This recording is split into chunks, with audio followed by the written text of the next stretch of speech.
Oke, assalamualaikum warahmatullahi wabarakatuh. Kembali dengan channel saya Teguh Faisal. Baiklah, pada hari ini saya sekarang berada di kuburan seorang petapa dari kota Tapatuan yang bernama Syekh Tuan Tapa. Syekh Tuan Tapa ini sudah lama dikenal oleh masyarakat ini.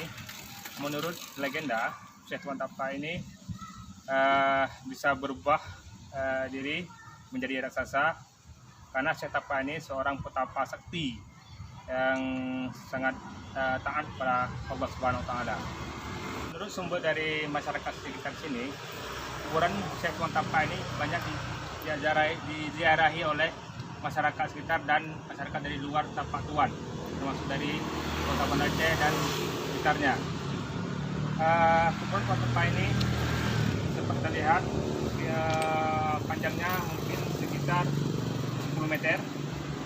Dari sekelilingnya dikelilingi oleh karang. Sekarang saya berputar di sekitar kuburan Syekh Tuan Tapa ini atau disebut dengan kuburan raksasa. Sambil berjalan jangan lupa baca doa sedikit untuk Syekh Tuan Tapa sambil keliling ya. Assalamualaikum warahmatullahi wabarakatuh.